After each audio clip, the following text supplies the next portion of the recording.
T'as raison, en plus si je me trompe là-dessus.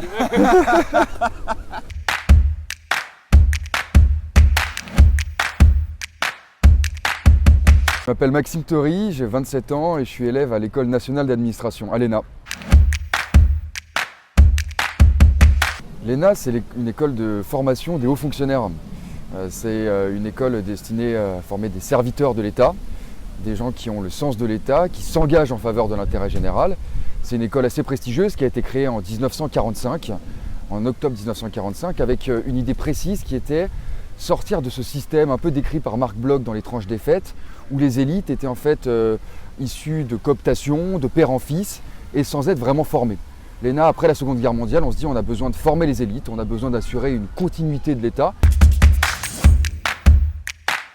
Le concours, c'est un parcours d'obstacles. C'est long, c'est dur, ça demande beaucoup de révision, beaucoup de méthodologie, beaucoup de rigueur dans la manière d'organiser son travail. Ce qui a fait la différence pour moi sur les 2 années, je pense que c'est plus de rigueur dans le travail, c'est une meilleure assimilation des attendus de l'ENA, une meilleure assimilation de la méthode, et puis c'est la persévérance. C'est un concours très dur, pour le concours externe, il n'y a que 40 personnes à la fin, donc il faut accepter cette part d'incertitude, cette part parfois d'injustice, cette part de chance, parce que moi j'ai pas honte de le dire, pour rentrer à l'ENA, il faut une partie de chance.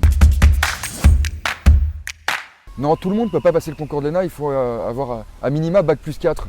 En général, les gens le passent à bac plus 5, en tout cas pour le concours externe. Pour le concours interne, c'est-à-dire les gens qui sont déjà dans la fonction publique, il faut avoir plusieurs années dans la fonction publique, c'est un concours particulier. Et le 3e concours, c'est pour les gens comme vous, les gens qui viennent du privé, qui après de mémoire 5 ou 7 ans dans le privé, peuvent passer un concours spécifique. C'est une très belle filière, le 3e concours, avec des profils différents, qui apportent, je pense, un peu de fraîcheur et un peu de diversité dans les profils.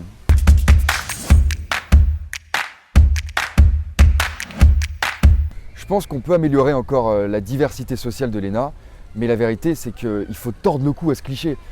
Aujourd'hui à l'ENA, dans ma promotion, on n'a pas un seul fils d'énarque, on n'a pas un seul fils de parlementaire, on n'a pas un seul fils ou fille de ministre. Dans ma promotion, alors est-ce que ça a toujours été le cas? Non, mais je pense qu'il ne faut pas croire qu'il faudrait venir d'un milieu particulier pour faire l'ENA. Moi je ne viens pas d'un milieu particulièrement favorisé. Ma grand-mère était secrétaire, mon grand-père était chaudronnier, mes parents sont juristes, je viens des classes moyennes. Et pendant longtemps, je me suis dit un peu comme vous que ce serait difficile pour moi de faire l'ENA parce que j'aurais pas les réseaux, parce que... Mais ça, comme dirait Orelsan, dire j'ai pas les réseaux, c'est un truc de victime. Franchement, aujourd'hui, l'ENA, c'est possible de réussir sans venir d'un milieu ultra favorisé.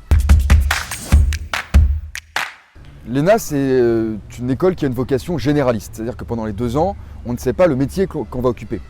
Par contre, il y a un classement à la fin, qui dépend de nos notes en stage, qui dépend de nos notes pendant la scolarité. Et en fonction de ce classement, on choisit. Après l'ENA, tu as plusieurs options.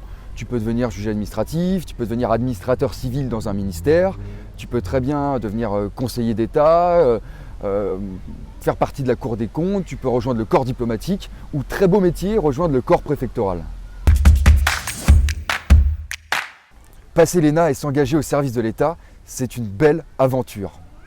C'est une belle aventure parce que l'administration aujourd'hui connaît beaucoup de défis qui changent fondamentalement le métier d'agent public.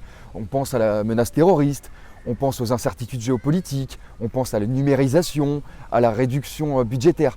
Tout ça, ça rend le métier passionnant. Et donc il ne faut pas croire que passer l'ENA ou devenir haut fonctionnaire, ce serait choisir la voie du confort, de la stabilité, de l'inertie.